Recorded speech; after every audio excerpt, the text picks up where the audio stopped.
శ్రీ శ్రవణం ఛానల్‌కి చిన్నారులందరికీ, శ్రోతలందరికీ కూడాను మరొకసారి స్వాగతం. ఈరోజు మనం సౌందర్యలహరిలో 73వ శ్లోకాన్ని చెప్పుకోబోతున్నాం.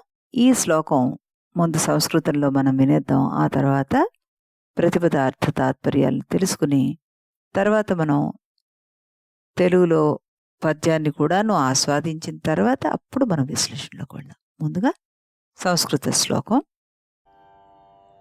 अमूते वक्षोजावमृतरसमाणिक्यकुतुपौ न सन्देहस्पन्दो नगपतिपताके मनसि नः पिबन्तौ तौ यस्मा दविदितवधू सङ्गरसिको कुमारावत्यापि द्विरदवदनक्रौञ्चदळनौ.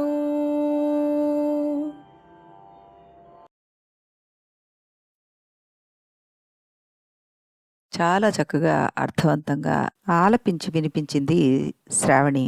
అమ్మాయికి అనేక ఆశీస్సులు తెలియజేస్తూ ఇప్పుడు మనం ప్రతిపద అర్థాన్ని తెలుసుకుందాం.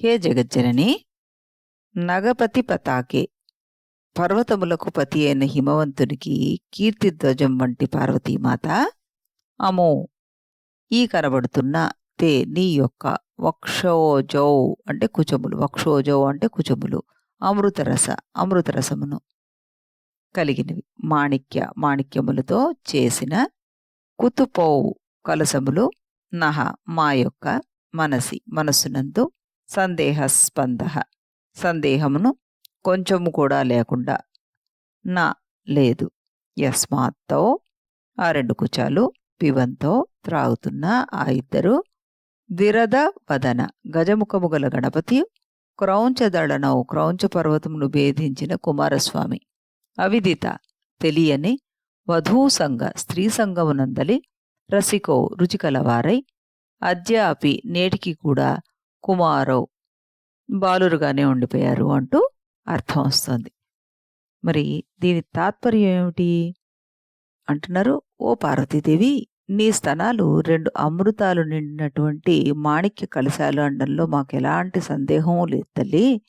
అవి త్రాగిన ఈ గణపతి గాని, అటు కుమారస్వామి ఎవరు, క్రౌంచ పర్వతాన్ని భేదించిన ఆ కుమారస్వామి కూడా నేటికి నువ్వు ఇతర స్త్రీ సంఘంలో ఆసక్తి లేకుండా బాలురుగానే ఉన్నారు అంటూ తాత్పర్యం చెప్పుకున్నాం మనం అక్కడ. ఇప్పుడు మనం తెలుగులో కూడా నువ్వు పద్యాన్ని వినేసి ఆ తర్వాత దీని విశ్లేషణలోకి వెళ్ళిపోదాం.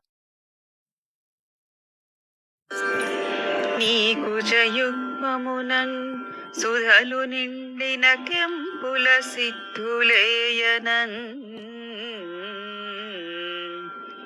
మాకెటువంటి సంధియము మానసమందు లేదు, కానిచో ఆకుచపానముంగలిగి ఆ ద్విరదానవ బాహులేయులున్, సోగనియోషి సంగమున సూనులే నేటికి నౌదురే విధిన్.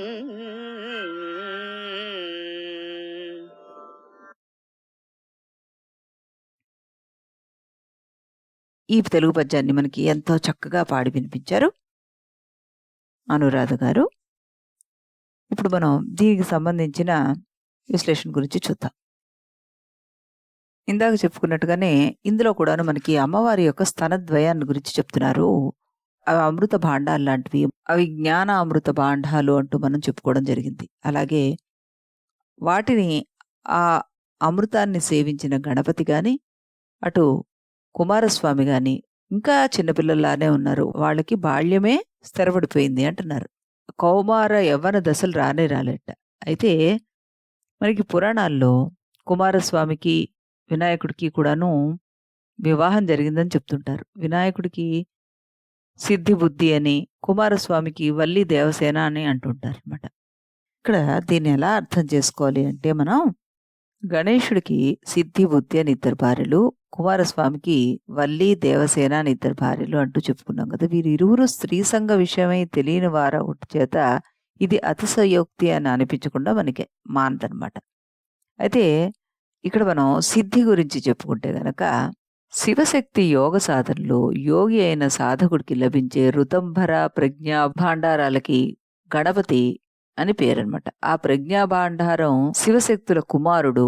యోగికి ఋతంబర ప్రజ్ఞాలాభం కలిగినప్పుడు సిద్ధి బుద్ధి వశం అవుతాయంటారు. ఇవి మోక్ష మార్గాన్ని పాడు చేస్తాయి, ఆటంకాలు విఘ్నాలు కలుగజేస్తాయి.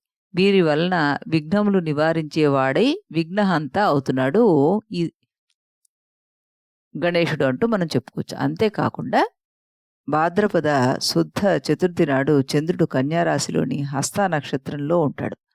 అప్పుడు రాత్రిపూట ఆకాశంలో తారలను చూస్తే మనకి హస్త నక్షత్రపు తారల కూటమి వద్ద జీడిపప్పు ఆకారంలో చంద్రుడు కనబడుతూ ఉంటాడు. అంటే గణేష చతుర్దశి రోజున చంద్రుడు అన్న మనస్సు హస్త నక్షత్రం అనే చేతిలో ఉంటాడనమాట. కార్యాన్ని సంకల్పించుకున్నది మనస్సు అవుతే దాన్ని చేయించేది చెయ్యి. మనస్సు చేతిలో ఉండడం అంటే సంకల్పం చేతిలోనే ఉండుట. సంకల్పించే మనస్సు పని చేయి చేతిలో ఉన్నప్పుడు ఇక ఆ పని ఎంతో బాగా జరుగుతుంది కదా. అది కార్యసిద్ధిని సూచిస్తుంది. అదే యోగం అంటున్నారు. ఇలాంటి కార్యసిద్ధి కలిగించేవాడు మనకి ఈ గణేశుడు అంటూ చెప్పడం జరిగిందనమాట. ఇకపోతే బుద్ధి గురించి మనం చెప్పుకుంటే ఇది కూడాను చతుర్థి నాడు మనస్సు అనే చంద్రుడు కన్యారాశిలో హస్త నక్షత్రంలో ఉంటుంది చెప్పుకున్నాం కదా. హస్త నక్షత్రం కన్యారాశిలో 11వ డిగ్రీ నుండి 25వ డిగ్రీ వరకు ఉంటుంది. ఈ డిగ్రీలకు మధ్యలో 15వ డిగ్రీ కూడా వస్తుంది. కన్యారాశిలోని 15వ డిగ్రీ బుధునకు ఉచ్చస్థితి అనమాట.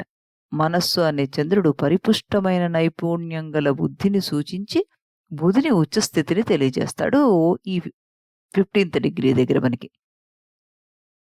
ఆ గణేశునికి అలాంటి వివేకము, నైపుణ్యము, నైషిత్యము కల బుద్ధి ఉంది అంటూ మనకి వినాయకుడి వ్రత కథలో మనం చెప్పుకుంటాం కదా. ఆయన తల్లిదండ్రుల చుట్టూ మాత్రమే 3 సార్లు తిరిగాడు, లోక ప్రదక్షిణ చేసిన ఫలితం ఆయనకి దక్కింది అంటూ. అలా ఈ రకమైన బుద్ధిని కలిగి ఉన్నవాడు అంటూ ఈ సిద్ధి బుద్ధుల గురించి చెప్పడం అయింది. ఇక్కడ వల్లి గురించి చెప్పుకుంటే మనకి ఇక్కడ కుండలిని శక్తి వ్యష్టి సమిష్టి పరంగా చెప్పాల్సి వచ్చినప్పుడు సర్పాకారంగా మనం వర్ణిస్తూ ఉంటాం అనమాట. స్త్రీగా భావించినప్పుడు మాత్రమే కౌమారి అని, పురుషుడుగా భావించినప్పుడు కుమారుడు అని, సమిష్టి కుండలిని సర్పదేవతగా భావించి నాగుల చవితి రోజున మనం ఆరాధిస్తూ ఉంటాం. ఈ పూజ కుండలిని శక్త్యారాధనకు ప్రతీక అనమాట. నాగపంచమి నాడు పూజింపబడేది వ్యష్టి కుండలిని, కుమారస్వామి భార్య వల్లి అని. కుమారస్వామి సైన్యాధిపతి కదా. తత్వ సముదాయమే దేవసేన అనమాట. జగన్ నిర్మాణానికి కావలసిన సామగ్రి ఆ తత్వ సముదాయం. కల్పాంతంలో ఈ తత్వాన్ని ఉపసంహరించేది చాముండ. ఇక్కడ మనం సైంటిఫిక్గా గనక చూస్తే గనక శుక్రాన్ని మనం జాగ్రత్తగా పరిశీలిస్తే చిన్న చిన్న సర్పాకృతిలో కనబడతాయి అన్నమాట. కుమారస్వామి సర్పదేవత. శుక్రము యొక్క సూక్ష్మ స్థితిలోని ధాతువుల్లో చిట్ట చివరి దానికి సంబంధించిన కుండలిని శక్తి ఈ కుమారస్వామి అన్నమాట. అందుకే ఆయన సుబ్రహ్మణ్య స్వామి అని కూడా అంటుంటారు. అందువలన కుమారస్వామిని వెష్టి కుండలిని శక్తాధిపతి అని కూడా అంటుంటారు. ఈ కుండలిని వలయాకారపు 3.5 చుట్లతో మూలాధారం వద్ద ఉంటుందని మనం ఇదివరకు చెప్పుకున్నాం కదా. అక్కడ వల్లీదేవిగాను దాని అధిపతి కాబట్టి కుమారస్వామిని వల్లీనాథుడిగాను మనకి పురాణాలు చెప్తుంటాయి. ఇకపోతే దేవసేన విషయానికి వస్తే తారకాసురు సంహారార్థమే ఈ కుమారస్వామి జననం జరిగిందని మనకి ఎప్పుడు పెద్దలు చెప్తుంటారు. పుట్టినప్పటి నుంచి కుమారస్వామి దేవతలకి నాయకుడే కదా. దేవసేన ఏదైతే ఉందో దాన్ని ఆయనకి భార్యగా సంకేతించి మనకి పురాణ కథలు రాశారనమాట. కుమారస్వామి భార్యాభర్తల సంబంధం ఇంత మాత్రమే అని మనం అర్థం చేసుకోవాలి అక్కడ. ఇప్పుడు మనం చెప్పుకున్న ఈ విశ్లేషణ అంతా కూడాను వీళ్ళిద్దరూ నైష్టిక బ్రహ్మచారులే అని మనకి సూచిస్తోంది.